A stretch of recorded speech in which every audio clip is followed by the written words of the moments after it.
కరీంనగర్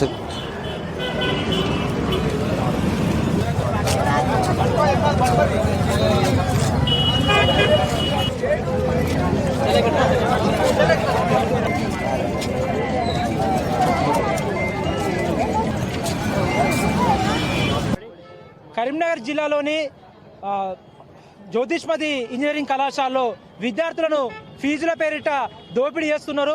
ఈరోజు ఫీజుల పేరిట దోపిడీ అంటే వాళ్ళు విద్యార్థులు డిప్లొమా చదివే పాలిటెక్నిక్ చదివే విద్యార్థులు వాళ్ళు కరీంనగర్ కోట కింద జాయిన్ అయ్యి వాళ్ళు అడ్మిషన్ పొంది చదువుకుంటుంటే ఈరోజు కాలేజ్ యాజమాన్యం వాళ్ళని మేనేజ్మెంట్ కోట మాదిరిగా ట్రీట్ చేస్తూ వాళ్ళను అదనంగా 70,000 ఫీజుల రూపాయలు చెల్లించమంటూ విద్యార్థులను తల్లిదండ్రులు వేధిస్తున్న పరిస్థితి కరీంనగర్లోని జ్యోతిష్మతి ఇంజనీరింగ్ కళాశాలలో ఉన్నది. ఈరోజు సాగర్ రావుకు సార్ సంబంధించి విద్యార్థులను ఇదే విధంగా ఇబ్బంది పెడితే ఖచ్చితంగా ఆయన పైన పెద్ద ఎత్తున పోరాటాలకు సిద్ధమవుతామని ఈ సందర్భంగా హెచ్చరిస్తున్నాం.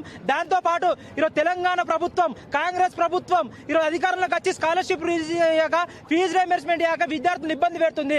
దాన్ని ఆధారంగా తీసుకొని ఈ ప్రైవేట్ యాజమాన్యాలు దాన్ని క్యాష్ చేసుకుంటూ విద్యార్థుల్ని ఫీజుల పేరిట దోపిడీ చేస్తున్నారు. ఇది నా పేరు అవినాష్. నేను డిప్లొమా ఈసీ నుంచి వచ్చాను. జ్యోతిష్మతి కాలేజీలో చదువుతున్నాను.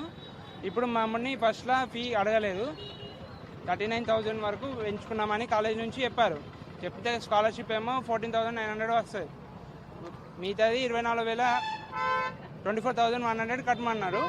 ఇప్పుడు మేము కట్టమని ఇక్కడికి వచ్చాము. మాకు అప్పుడు ఏం చెప్పలేదు. ఇప్పుడు మమ్మల్ని వేధిస్తున్నారు డబ్బులు కట్టాలి అని. ఎగ్జామ్స్ పెడతలేరు, మాకు ఇంటర్నల్స్ ఉన్నాయి, ఇప్పుడు అవి ఇంకా పెడతలేరు. మిడ్ ఎగ్జామ్స్ కూడా రాయనియా అంటున్నారు. చంద్రకళ నా పేరు.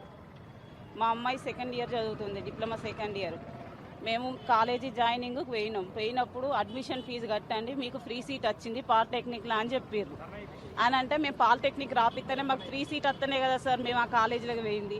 ఆప్షన్ లేదు అంటే గవర్నమెంట్ కాలేజీలన్నా జాయిన్ చేసుకుందాం కదా. ఇప్పుడు పిల్లలు సెకండ్ ఇయర్కి వచ్చినాక ఫీజు కట్టాలని ఖచ్చితంగా అంటారు. స్కాలర్షిప్ ఉంది, అన్ని ప్రీ రియంబర్స్మెంట్స్ ఉంది, అవి ఉన్నాయి ఇవి ఉన్నాయి అని అన్నీ చెప్పారు. ఇప్పుడు మధ్యలో ఆపుతుండ్రు సార్. ఇప్పుడు ఆపితే మేము ఏం చేయమంటారు? మా పిల్లల్ని ఫీజు కోసం ఫ్రీ సీట్ అంటేనే కదా సార్ మేము అది చేసింది. లేదంటే వేరే కాలేజీలో జాయిన్ చేసుకుంటాం కదా. రాయనీయము చెయ్యము ఎగ్జాము అని ఇష్టం వచ్చినట్టు మాట్లాడుకుంటారట సార్. మేము పిల్లల జీవితాలతో మాత్రం ఆడుకోకండి సార్. అందరు కలిసి ఖచ్చితంగా మాకు ఏదన్నా ఒక న్యాయం చేయండి. మేము కోరుకునేది కూడా అదే సార్.